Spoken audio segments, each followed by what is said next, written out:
Tahun 2007, Bapak Steve Jobs pernah mengatakan bahwa Apple akan mereinvent, menemukan kembali sebuah smartphone. Katanya, sebuah telepon, sebuah pemutar musik, sebuah kamera, dan internet komunikator itu hanya dalam satu benda aja. These are not three separate devices. This is one device. 17 tahun kemudian atau tahun 2023 saat ini ada sebuah benda itu yang bisa digunakan untuk kamera bisa, play musik bisa, play video bisa, live streaming, ngegame, nonton YouTube, Netflix, segalanya bisa dilakukan hanya dalam satu device aja. Dan itu apa artinya Samsung Z Fold 5 ini adalah super duper maha smartphone saat ini? Well, saya akan bahas. Jujur, saya adalah pengguna Samsung Z Fold 4. Ya, pada saat pertama kali diperkenalkan Fold 4 tahun lalu, saya nggak ragu. Saya langsung buka websitenya Samsung dan saya langsung order aja Samsung Fold saat itu juga. Dan saya bikin videonya, ternyata view-nya juga lumayan seperti ini. Kalau misalnya kalian belum lihat, silahkan cek video yang di sini. Setahun berselang, Samsung memperkenalkan smartphone terbarunya, smartphone lipat terbarunya, yaitu Samsung Galaxy Z Fold 5. Dan tentu saja, saya penasaran, saya ingin nyoba. Tapi sebelum saya menceritakan bagaimana kesan saya menggunakan Fold 5, mungkin saya akan bercerita bagaimana keseluruhan pengalaman saya menggunakan handphone lipat dari Samsung setelah 2 tahun ini. Yang menurut saya ada 3 poin yang perlu kalian ketahui. Yang pertama adalah secara bentuk. Awalnya handphone ini bentuknya tidak biasa karena dia bentuknya agak memanjang seperti ini. Dan kalau misalnya dibuka, jadi lebar. Dan pada bentuk awal memanjang ini, kita akan menemukan layar dengan ukuran 6,2 inch. Ini layar ukurannya agak beda ya, karena dia benar-benar memanjang jika dibandingkan dengan handphone-handphone lain. Tapi yang menurut saya perlu jadi kebiasaan baru adalah cara membawa handphonenya. Kemana-mana saya bawa HP ini dengan digenggam begini saja.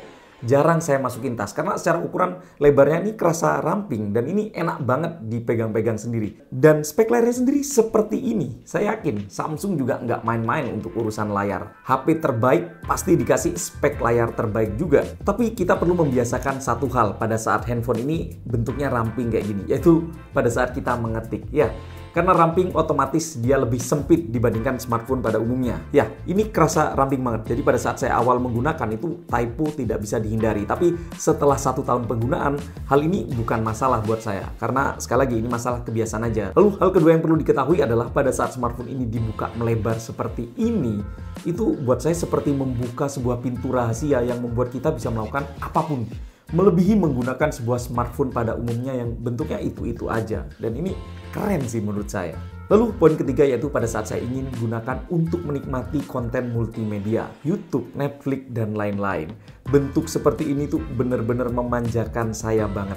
Dan kita bener-bener bisa menikmati konten dengan ukuran layar yang super masif seperti ini. Baik seperti ini posisinya atau dibuat seperti ini. Dan ini kerasa full banget ya, kerasa enak banget. Tapi itu adalah opsi kedua menurut saya untuk menikmati konten. Karena ada opsi pertama yaitu dengan tetap menggunakan layar luar ini digunakan untuk nonton YouTube atau nonton video Netflix. Posisinya adalah kayak gini. Dan enaknya menurut saya adalah posisi gini nih enak banget digenggamnya. Walaupun layarnya tidak selebar yang layar di bagian dalamnya, tapi seperti ini simple praktis yang bener-bener bisa saya lakukan setiap hari sih.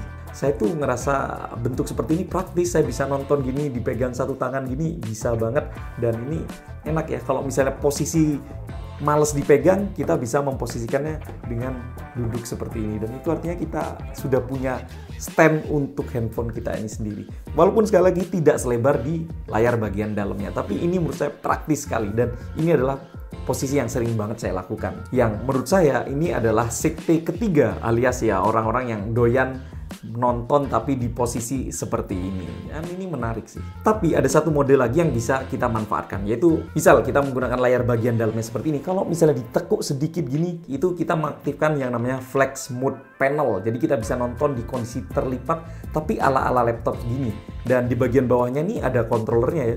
Ada pause, next 10 detik, kemudian next video juga ada banget. Jadi ini bener-bener kayak bisa kita nonton ini kayak laptop lah hitungannya ya. Jadi menurut saya itu adalah 3 hal yang perlu kalian ketahui bagaimana cara menikmati konten menggunakan Samsung Galaxy Fold 5 maupun Fold 4 ya. Ini adalah pengalaman yang saya rasakan pada saat saya menikmati handphone lipat dari Samsung.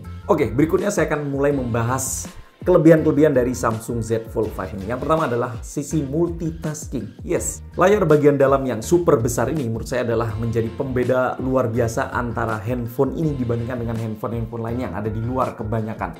Ini benar-benar seperti tidak ada lawan. Dan gak heran kalau misalnya banyak orang itu menyebut bahwa Samsung Z Fold 5 ini adalah handphone multitasking monster.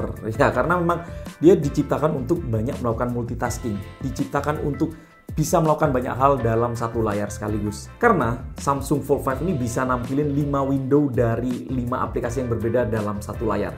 Tapi ya itu jarang banget saya lakukan ya. Karena menurut saya tetap paling praktis itu adalah membuka 2 aplikasi sekaligus kanan kiri gini. Kalau misalnya dipakai 5 memang bisa, cuma jarang banget saya lakukan.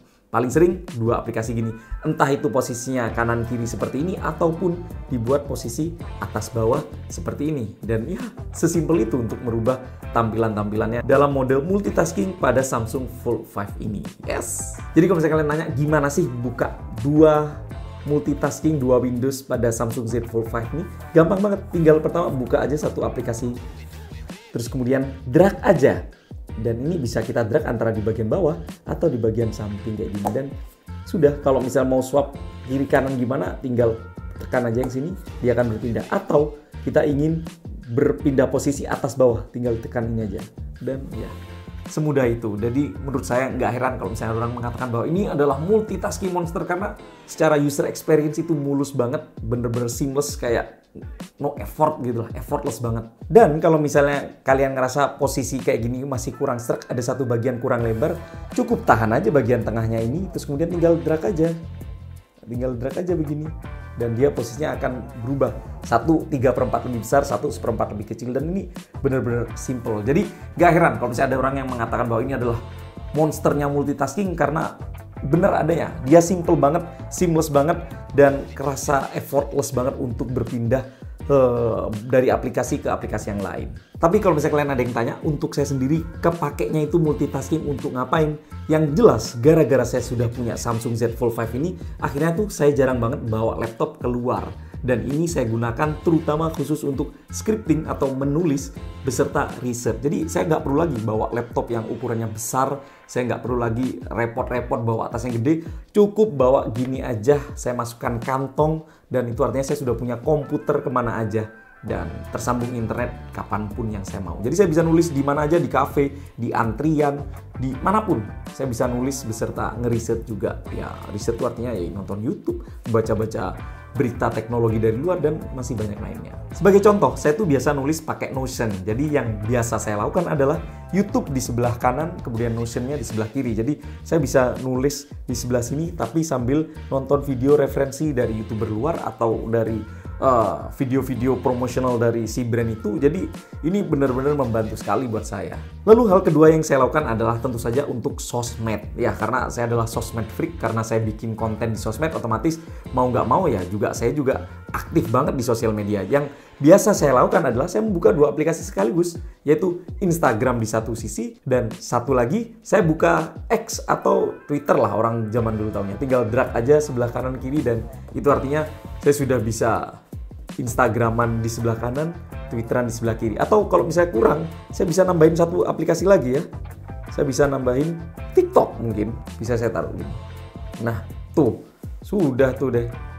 Saya bisa TikTokan, saya bisa Twitteran, saya bisa Instagraman sekaligus. Ya, ini freak banget sih, sosmed freak banget sih. Buka sekaligus kayak gini.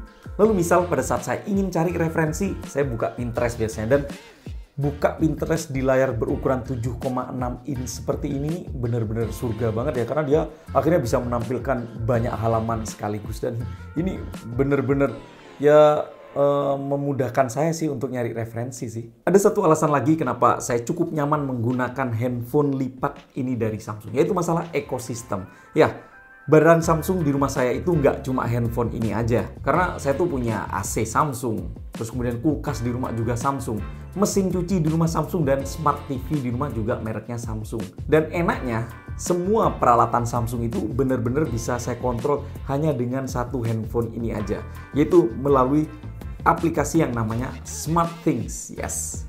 Jadi nggak cuma dikontrol, tapi mereka juga semua bisa saling berkomunikasi satu sama lain. Misal, pada saat mesin cuci saya selesai, tentu saja akan muncul notifikasi di smartphone.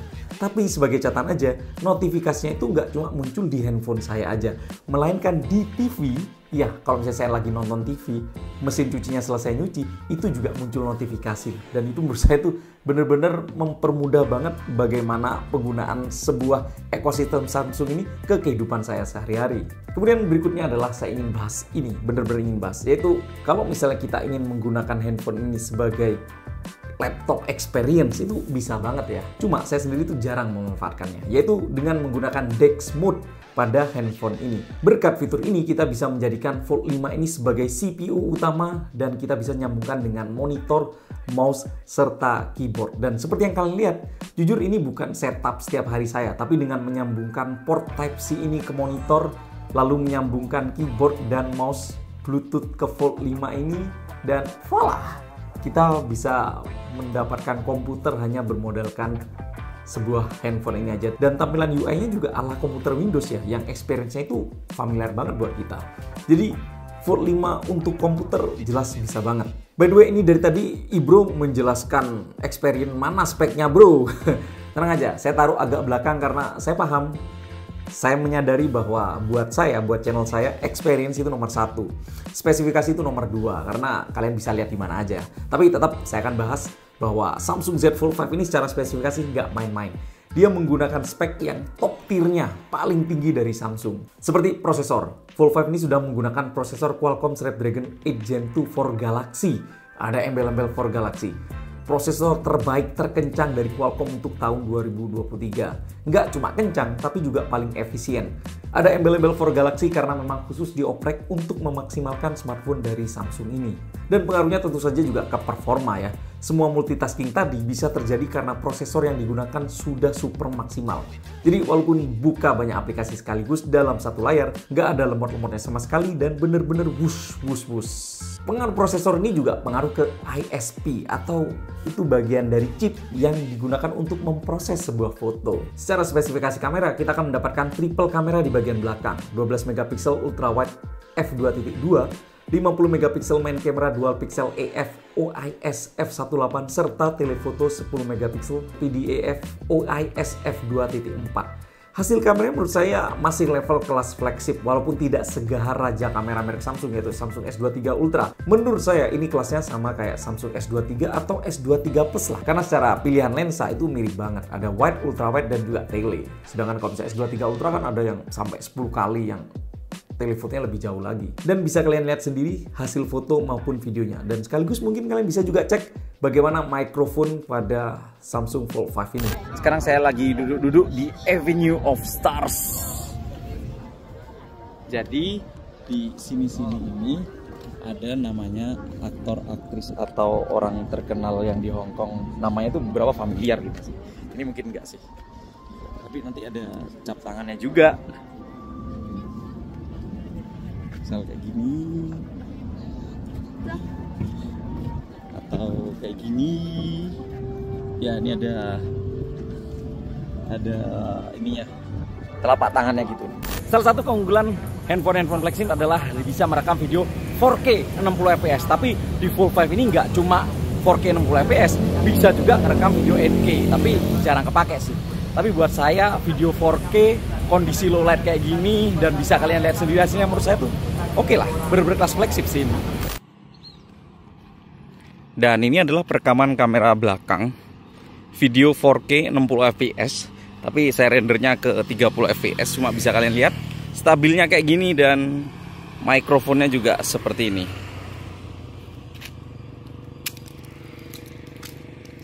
Handheld.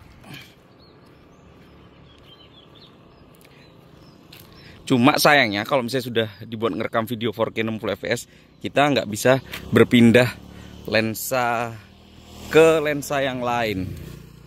Ini hanya menggunakan lensa utama tapi digital zoom. Dan ini adalah perekaman kamera depan Samsung Galaxy Z Fold 5 4K 60 fps. Saya render turunin ke 30 fps karena rendernya sekali lagi 30 fps. Cuma bisa kalian lihat sendiri kestabilannya seperti ini, dan menurut saya lumayan wide sih. Dan karena handphone ini ramping ya, jadi kalau misalnya dipegang tangan tuh enak banget gini ya. Dan bisa kalian lihat sendiri kestabilan seperti ini, dan mikrofonnya juga seperti ini. Lalu pengaruh kedua penggunaan prosesor tercepat, terkencang, terefisien dari Qualcomm tadi adalah sisi baterai. Ya, walaupun punya dua layar, dan sebagai info aja, layar adalah hardware yang paling banyak memakan daya baterai, Samsung Fold 5 ini mampu bertahan dari pagi sampai malam untuk penggunaan saya. Dengan screen on time sekitar 6 jam menurut saya.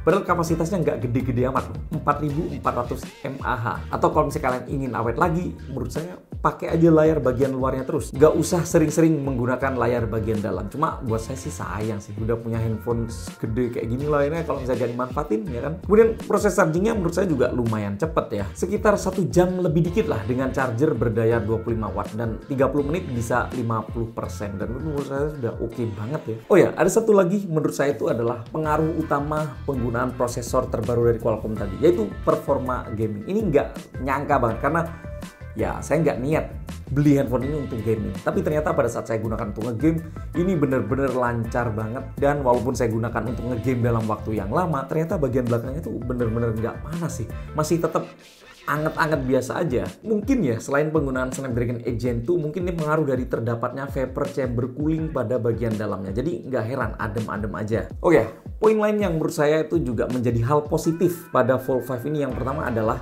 dari segi perlindungan. HP lipat mana yang berani dicemplung-cemplungin ke dalam air kayak gini? Karena dia sudah memiliki sertifikasi IPX8. Kemudian teknologi hinge yang lebih anyar, sehingga Z Fold 5 ini sekarang bisa tertutup rapat dengan sempurna seperti ini. Wah, bisa rapat gini ya. Satu hal positif lagi yang saya lihat adalah ternyata ada 2 slot SIM card nano yang bisa kalian gunakan. Jadi kalau misalnya kalian membutuhkan 2 SIM card nano fisik, itu bisa banget di Fold 5 ini. Dan ini jarang banget ya, handphone flagship ngasih 2 slot. Dan ini ada satu opsi lagi, yaitu kita bisa menggunakan SIM card kedua itu menggunakan eSIM. Jadi sekali lagi handphone ini ready untuk apapun. Jadi bener-bener menurut saya ini adalah handphone yang futuristik sih, alias ya future proof lah. Dan untuk penggunaan saya sehari-hari, saya tidak biasa menggunakan handphone ini tanpa casing ya. Siapa yang berani handphone 20 jutaan lebih nggak pakai casing? Ada 2 casing yang biasa saya gunakan, yaitu casing original dari Samsung ini sendiri.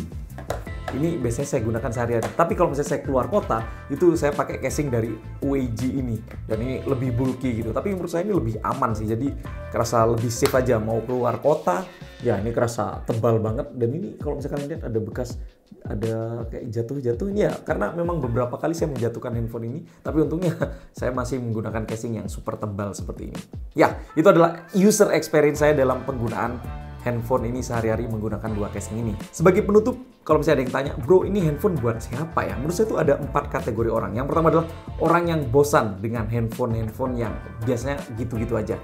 Orang kedua adalah orang yang pengen nyoba hal yang baru. Kemudian orang ketiga adalah orang yang ya banyak duitnya, pengen beli aja. Atau orang keempat, kebanyakan nonton drakor, di film drakor banyak ngeliat handphone itu terus kemudian beli. Ya, canda ya. Yang jelas, handphone di harga 25 jutaan ke atas itu tentu saja akan berbeda dibandingkan dengan handphone harga di bawahnya. Itu artinya handphone ini kelas premium. Dan buat saya, handphone premium itu juga akan memberikan pengalaman baik ke internal kita maupun ke eksternal kita. Dan karena premium products for premium people. Well, itulah dia video kali ini. Terima kasih sudah menyaksikan sampai selesai. Jadi kalau misalnya kalian ingin support channel ini, channel Ibro Kumar, review asal kota Surabaya, terus bertumbuh, silahkan like, share, dan subscribe. Jadi kalian sudah beli ini atau tertarik beli ini, silahkan juga tulis di rekomen. Sekali lagi, terima kasih sudah menonton video ini sampai selesai. Saya Ibro Kumar pamit, sampai jumpa di video selanjutnya. Bye-bye.